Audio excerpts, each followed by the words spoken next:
बेटी Bachao Beti Padhao scheme, Ujjwala scheme, one stop centre scheme, women helpline scheme, Swadhar Greh scheme, Nirbhaya, Sukanya Samriddhi Yojana, working women hostel scheme.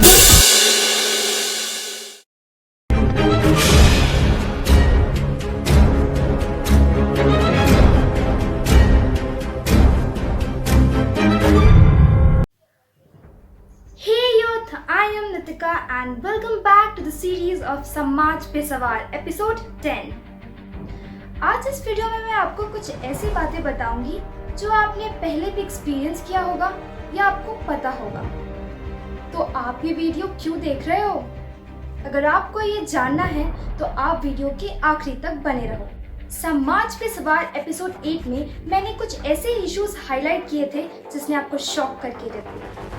And उसी issues पे काफी सवाल उठाए गए। उनमें से एक सवाल हाई कोर्ट के एडवोकेट मिस्टर आलोक प्रकाश का था, जिन्होंने हमें मैसेज करके पूछा कि आप इस इश्यूज के सलूशन दे सकते हो। तो हमने ये सलूशन ढूंढने के लिए काफी रिसर्च किया एंड रिसर्च के बाद हमें ये पता चला कि बहुत सारे एक्सपर्ट्स का ये मानना है कि ये इश्यूज 3 E's से सॉल्व की जा सकती है, which is education for women, empowering the women and enforcement of policies for women। बस क्या खत्म हो गया हमारा काम आपको सॉल्यूशन प्रोवाइड करके? नहीं, हमने सोचा कि सॉल्यूशन तो ऑलरेडी सोसाइटी में एग्जिस्ट कर रही है, फिर ये सॉल्यूशन इतनी इफेक्टिव क्यों नहीं है? तो हमने इन सॉल्यूशन के एग्जीक्यूशन में लूप होल्स निकालने की कोशिश की। आज मेरे ये लूप होल्स बताने के बाद आप खुद समझ जाएंगे कि आपको करना क्या चाहिए, और आज हमारे सवाल में ही एक जवाब होगा। वुमेन एम्पावरमेंट इंडिया में कई चीज़ों पे डिपेंड करता है, जैसे कि geographical location, urban area, rural area, educational status, social division, caste, class and age. वही बात की जाए एनफोर्समेंट की, तो they are presented at all the levels, whether it be national, local or state level। और इन्हीं पॉलिसीज को implement करने में जो सबसे बड़ा गैप क्रिएट करता है वो है पैट्रियार्कल स्ट्रक्चर। पैट्रियार्कल स्ट्रक्चर ही कम्युनिटी और हाउस होल्ड को गवर्न करता है, और ऐसे कम्युनिटी और हाउस होल्ड में रहने वाले वुमेन एंड गर्ल्स को बहुत सारी इश्यूज का सामना करना पड़ता है, जैसे कि restricted mobility, access to education, access to health facilities, violence and ऐसी बहुत सारी issues। वहीं अगर बात की जाए एजुकेशन की, तो उसका डायरेक्ट इम्प्लीकेशन है मैटरनल मोर्टेलिटी रेट पे, एक मदर और चिल्ड्रन के हेल्थ पे, उनकी फैमिली पे, उनके न्यूट्रिशन पे। एजुकेशन एक बहुत सिग्निफिकेंट रोल प्ले करता है। अगर आप गौर फरमाओगे तो रूरल वुमेन अर्बन वुमेन से ज़्यादा वॉयलेंस फेस करती है, एंड उनके वुमेन एम्पावरमेंट के बीच में आने वाली सिर्फ 2 चीज़ें, एक है एजुकेशनल लेवल एंड दूसरा कास्ट एंड क्लास डिवीजन। वहीं बात की जाए अर्बन एरिया, वहाँ के वुमेन में सोशल डिवीजन एक बहुत बड़ा गैप क्रिएट करता है।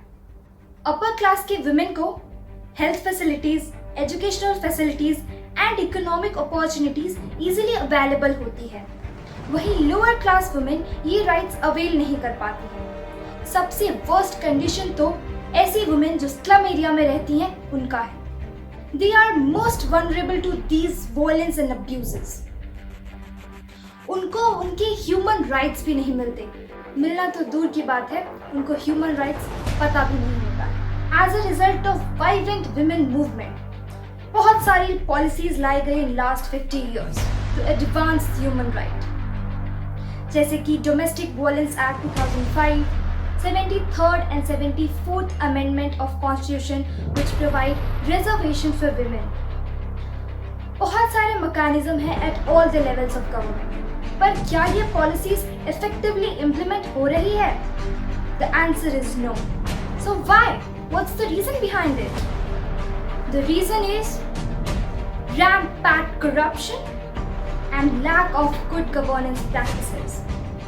आपने तो सुना ही होगा, स्टेट लेवल गवर्नमेंट क्लेम करती है कि उनके पास रिसोर्सेज ही नहीं है, बट एक्चुअल में जो उनको रिसोर्सेज मिलते हैं वो तो करप्शन में चला जाता है। अब आप ये समझ चुके होंगे कि वो पैसा जो ये भ्रष्टाचार में इस्तेमाल करते हैं, वो पैसा ऐसे सोशल इश्यूज, विमेन एम्पावरमेंट में लगे तो आज हम कहाँ से कहाँ होंगे। विमेन एम्पावरमेंट के जो सबसे इम्पोर्टेंट फैक्टर्स, इंडिकेटर्स हैं वो हैं mobility, women security and decision making power. And ये हमारे इंडिया के मोस्ट ऑफ द पार्ट में बहुत कम है, स्पेशली ऐसे एरियाज में जहाँ विमेन लेस एजुकेटेड है या जहाँ पे रूरल एरियाज है। और वहीं अगर हम सर्वे के थ्रू जाएं तो एक NFHS3 करके सर्वे निकाली गई जिसके थ्रू सिर्फ 1/3 विमेन अपने डिसीजंस खुद लेती थी रिगार्डिंग फैमिली और देयर हेल्थ। सर्वे में हमें ये भी पता चला कि older married women younger married women से ज़्यादा केपेबल थी डिसीजंस लेने के लिए, क्योंकि यंगर मैरिड विमेन को डिस्क्रिमिनेट किया जाता था एज के बेसिस पे। और वहीं अर्बन एरिया की बात की जाए तो only half of the women were allowed to go to the market और टेक हेल्थ फैसिलिटीज। ये मोबिलिटी का डेटा तो हमें यही बताता है कि वुमेन के पास चॉइस ही नहीं है।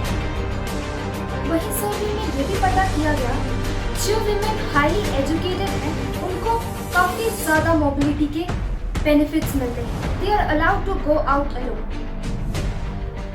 Family and community are the reason behind violence as well, क्योंकि इनकी वजह से ही वॉयलेंस भी क्रिएट होता है एंड मोबिलिटी। आप बिलीव नहीं करोगे, मैरिटल वॉयलेंस एक ऐसा वॉयलेंस है जो इंडिया में ज़्यादातर लोग एक्सेप्ट करते हैं, बोथ मेन एंड विमेन।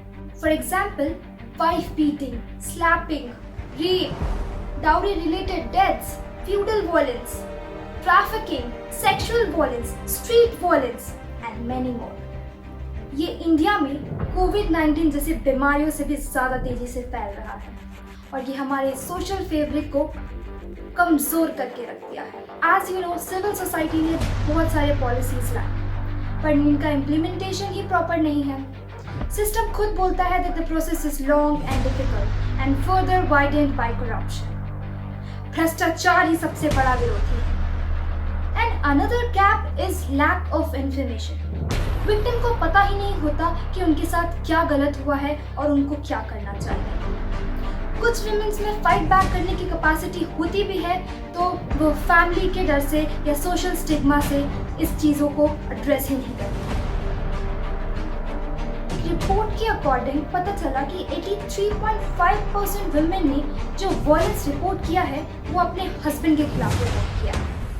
और इसी सर्वे के दौरान हमने ये पता किया कि जब इन विमेन से पूछा गया कि क्या आप इन वॉयलेंस का विरोध नहीं करती, क्या आपको ये गलत नहीं लगता, तो उनका कहना था कि तो क्या हुआ कि वो मुझे मारते हैं, अगले दिन घूमने भी तो वही लेके जाते हैं।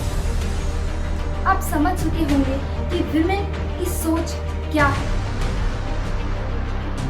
इतने सारे पॉलिसीज, लॉज, लेजिस्लेशन के बाद भी इम्प्लीमेंटेशन प्रॉपर नहीं है। तो आज मेरा समाज से यही सवाल है कि समाज सरकार से सवाल क्यों नहीं करता। हाथ पे हाथ धरे बैठे रहने से कुछ नहीं होगा। आवाज उठानी पड़ेगी, सरकार से सवाल करना पड़ेगा कि हमारा पैसा भ्रष्टाचार में नहीं किसी कारागार में यूज करें। अगर आपको हमारी वीडियो पसंद आई हो तो वीडियो को ज़रूर लाइक करें, ज़्यादा से ज़्यादा लोगों को इसको शेयर करें और कमेंट करके बताएं कि आपके विचार क्या हैं। तब तक उठेगा सवाल जब तक समाज जवाब न दे। शेयर